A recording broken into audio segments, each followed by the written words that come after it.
Sebagaimana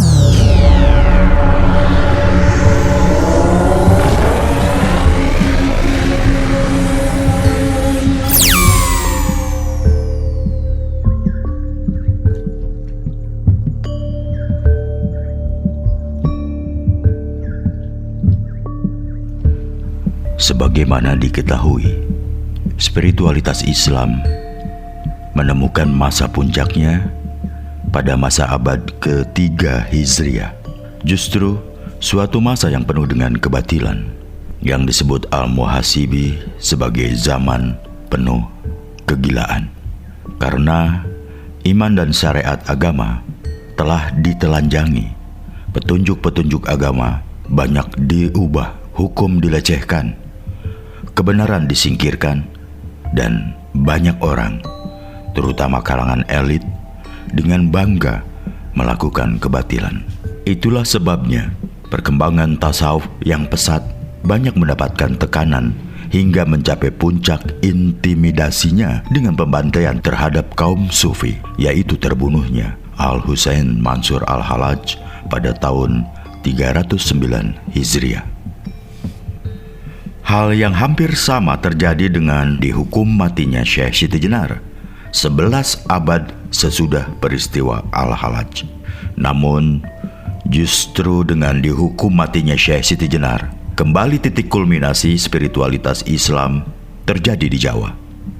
Namun, sebagai bagian dari hal tersebut, sebagai salah satu inti ajaran keagamaan yang berbasis pada moralitas ketuhanan, tasawuf justru semakin diminati para pemeluknya yang merindukan kedamaian lahir dan batin. Karena melalui tasawuf, ajaran inti agama yang lain seperti tauhid dan fikih atau syariat dan tarekat terintegralistik membentuk suatu Islam yang kafah. Melalui penghayatan dunia tasawuf, seseorang mendapatkan kelezatan beragama melalui pengalaman keagamaan. Maka tidak berlebihan jika dikatakan tasawuf yang memunculkan pengalaman keagamaan merupakan unsur vital dalam struktur keagamaan.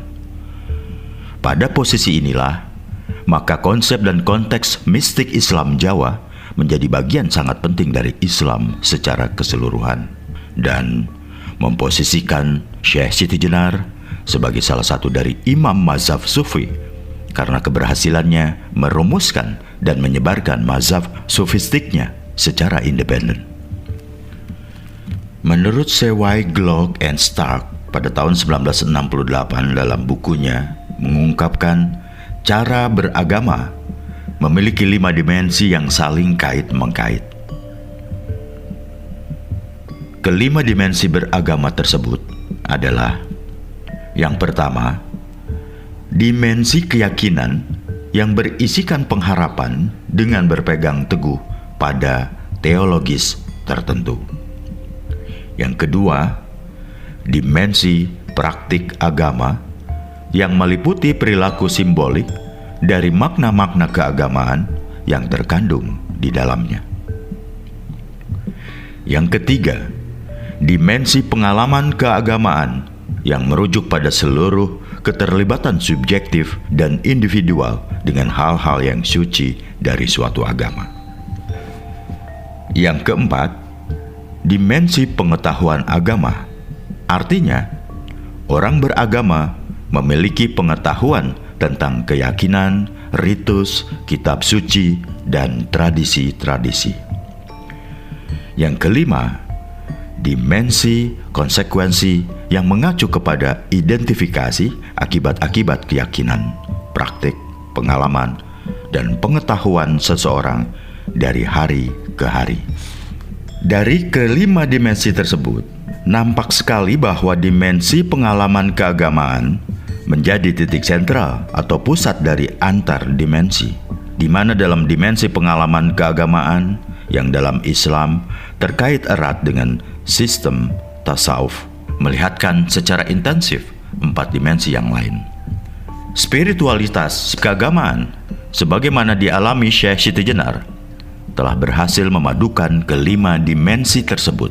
Keterkaitan erat antara tasawuf dengan pengalaman keagamaan sangat jelas, di mana proses penempuhan jalan sufi merupakan upaya dan proses untuk dapat mengalami kelezatan beragama.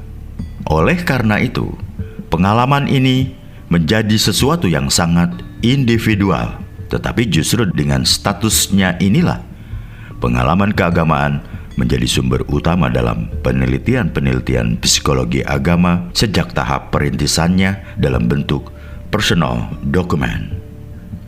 Sebagai ungkapan-ungkapan yang menggambarkan pengalaman keagamaan, banyak istilah yang dipergunakan oleh para ahli, seperti mystical experience yang digunakan oleh F.C. Hoppal pada tahun 1988 dan Merkur dalam bukunya Mysticism Experience sekaligus Religious Experience oleh William J. Wainwright, Spiritual Experience oleh Charles T. Tart, Religious Experience oleh William James, Brian Morris, dan Eric Fromm, Experience of Religion oleh Arnie Dam, Ecstatic Religion oleh Ilwe, Mystical Awareness oleh Paul Momyers dan Jan van Breck, serta Peak Experience oleh Maslow. Variasi ungkapan mengenai pengalaman keagamaan itu semuanya bermuara pada titik temu mistisisme, yaitu pengalaman merasakan kemenyatuan dengan Tuhan serta pengalaman merasakan keabadian. Jauh sebelumnya telah dirumuskan berdasarkan pengalaman real oleh Syekh Siti Jenar dalam apa yang kemudian disebut sebagai manunggaling kawula Gusti. Pengalaman keagamaan dalam arti merasakan kenikmatan religiusitas sangat didambakan oleh setiap pemeluk agama. Hal ini terjadi karena pengalaman keagamaan terkait erat dengan pemenuhan kebutuhan atau puncak kehidupan manusia. Kebutuhan tersebut adalah sesuatu yang bersifat universal, yang merupakan kebutuhan kodrati setelah kebutuhan-kebutuhan fisik terpenuhi, yaitu kebutuhan akan cinta dan mencintai Tuhan, dan kemudian melahirkan kesediaan pengabdian kepada Tuhan. Inilah yang kemudian disinyalir sebagai jiwa keagamaan atau kejiwaan agama. Para peneliti saling berbeda pendapat tentang dari mana sumber jiwa keagamaan yang menimbulkan keinginan untuk mengabdi kepada Tuhan tersebut. Namun secara umum terdapat 3 teori psikologi agama yang mencoba memberikan jawaban atas persoalan itu. Pertama, teori monistik yang menandakan bahwa hanya terdapat satu sumber kejiwaan atau sumber tunggal dalam keagamaan. Dari teori ini disebutkan bahwa sumber kejiwaan agama adalah sebagai hasil proses berpikir yang disampaikan oleh Thomas van Aquino dan Friedrich Hegel, rasa ketergantungan kepada yang mutlak, sense of depend, oleh Friedrich Schleiermacher, perasaan kagum yang berasal dari yang sama sekali lain, the holy others, oleh Rudolf Otto yang kemudian memunculkan mentalitas numinous, proses libido seksual atau proses Oedipus kompleks dan father image oleh Sigmund Freud, serta karena sekumpulan insting pada diri manusia oleh William McDougall. Nah, pandangan William McDougall inilah dipandang paling lemah oleh para psikolog. Kedua, teori faculty theory, teori yang memandang bahwa sumber kejiwaan agama bukan bersifat tunggal, namun terdiri dari berbagai fungsi. Menurut teori ini, sumber jiwa keagamaan berasal dari cipta atau reason, rasa, emotion, dan karsa, will. Dari teori dasar ini, para psikolog aliran ini menyebutkan bahwa sumber kejiwaan keagamaan adalah adanya konflik pada diri manusia sebagai akibat dari gabungan 6 kebutuhan pokok, yaitu rasa kasih sayang, rasa aman, harga diri, bebas, sukses, dan ingin tahu. Dalam hal ini, untuk memenuhi kebutuhan-kebutuhan, itulah manusia memerlukan agama yang disampaikan oleh Zakia Darajat.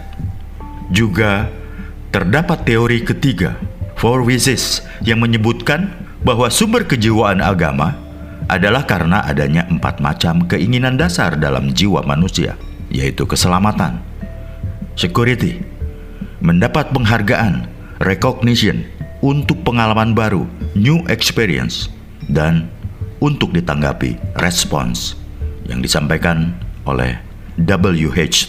Thomas. Dari berbagai pandangan tersebut, pada kenyataannya antara satu sumber dengan sumber yang lain kadang saling terkait, namun kadang juga saling berbeda antara satu dengan orang yang lain. Jadi tidak bisa dipastikan sumber mana yang paling kuat dan dominan. Akan tetapi terdapat pengaruh antara sumber jiwa keagamaan dengan sikap beragama yang ditempuh, dan juga akan menghasilkan pengalaman keagamaan yang berbeda.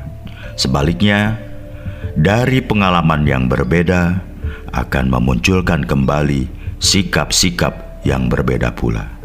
Sebagaimana dikemukakan oleh ahli-ahli psikologi, sikap merupakan keadaan dalam diri manusia yang menggerakkan untuk bertindak, menyertai manusia dengan perasaan-perasaan tertentu di dalam menanggapi objek dan terbentuk atas dasar pengalaman-pengalaman, sehingga sikap tidak dapat terlepas dari pengalaman-pengalaman yang dimiliki oleh seseorang dalam hubungannya dengan orang lain ataupun objek-objek yang lain dari luar dirinya.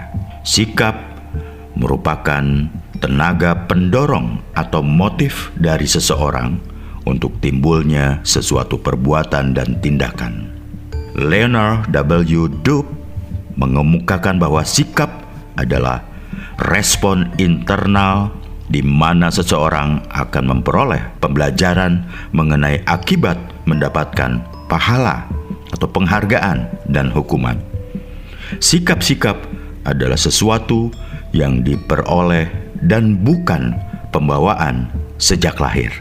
Lebih khusus lagi, sikap atau attitude bisa diartikan sebagai sikap terhadap objek tertentu yang dapat merupakan sikap pandangan atau sikap perasaan. Tetapi sikap itu disertai oleh kecenderungan untuk bertindak sesuai dengan sikap terhadap objek tadi. Jadi attitude merupakan sikap dan kesediaan beraksi terhadap suatu hal, sehingga tidak ada attitude tanpa objeknya. Jelaslah bahwa sikap adalah hasil jawaban dalam diri terhadap pengalaman masa lalu seseorang dan bukan sesuatu yang diterima sejak lahir, melainkan adalah hasil pengalaman dan belajar dari pengalaman. Dalam pola beragama, sikap keagamaan dicerminkan dalam perilaku atau pelaksanaan syariat dan tarekat atau aturan-aturan baku keagamaan yang sekaligus menjadi objek sikap. Sementara pengalaman keagamaan dicerminkan dalam makrifat dan hakikat. Dari pengalaman keagamaan itulah akan diperoleh pengalaman baru yang diaktualisasikan dalam bentuk sikap keagamaan lagi, dan begitu seterusnya. Dalam hal ini, Syekh Siti Jenar dalam konteks sejarah spiritualitas Islam Jawa terbukti telah menyajikan eksplitisasi atau pengejawantahan kemanunggalan sebagai hasil proses perjalanan rohani kepada aktivitas lahiriah kemanusiaan, sehingga keterlibatannya tidak hanya dalam persoalan agama, namun juga sosial, politik, budaya, dan sebagainya dalam kancah kemanusiaan dan kemasyarakatan. Pada hasilnya, mayoritas masyarakat Islam Jawa waktu itu telah mengapresiasi ajaran yang lebih membumi dibanding wali yang lain yang menyajikan Islam langit sebagai menu ajarannya. Hanya saja hal yang bersifat alami dan kultural tersebut akhirnya dikalahkan oleh kepentingan status sosial dan tindakan politis. Karena pada akhirnya yang kultural harus bersinggungan dengan penguasa dan kekuasaannya. di samping bersinggungan dengan status quo yang terus mencoba mempertahankan eksistensinya. Di sini terdapat korelasi yang sangat intens antara teori mengenai sikap dan pengalaman dengan pola maqamat dan al-ahwal dalam tasawuf. Karena antara sikap dan pengalaman mengharuskan adanya pengungkapan atas apa yang dialami, di mana dari pengungkapan itu akan didapatkan pengetahuan atau petunjuk dan bimbingan bagaimana bersikap atas pengalaman itu. Dalam tasawuf, maqamat utama dan pertama adalah taubat yang mengharuskan adanya pengakuan dosa, istighfar, diiringi dengan tekad tidak akan mengulangi lagi dan membenahinya dengan sikap baru. Dari sini akan diperoleh pengalaman keagamaan yang akan menentukan proses lebih lanjut bagi kepribadian beragama seseorang. Sikap yang berhubungan atas syariat dan tarekat merupakan sikap atas pandangan, sedangkan sikap sehubungan dengan pengalaman dalam hakikat dan makrifat merupakan sikap perasaan yang semuanya menunjukkan eksistensi manusia beragama. Maka taubat tersebut dalam konteks Islam Jawa lebih dioperasikan sebagai rasa bisa rumangsa kepada Allah atau Gusti, sehingga dapat diperoleh kesimpulan bahwa antara pengalaman keagamaan dengan sikap keagamaan memiliki keterkaitan yang tidak bisa terpisahkan antara satu dengan yang lainnya. Antara satu dengan yang lain akan saling menentukan proses berikutnya. Dari pola itulah, maka pengalaman keagamaan juga akan menentukan kondisi kesehatan jiwa atau keagamaan pelakunya. Dalam hal ini, Frankl dalam bukunya mengemukakan bahwa eksistensi manusia ditandai oleh 3 faktor. Yang pertama, spirituality atau kerohanian. Yang kedua, freedom atau kebebasan. Dan yang ketiga, responsibility atau tanggung jawab. Hanya saja istilah spirituality yang digunakan Frankl di sini lebih diarahkan kepada penghayatan maknawi manusia akibat adanya kemampuan transendensi terhadap diri pada lingkungannya. Dan itu semua terdapat serta bisa terwujud dalam aplikasi pengalaman keagamaan serta sikap keagamaan yang ditimbulkannya.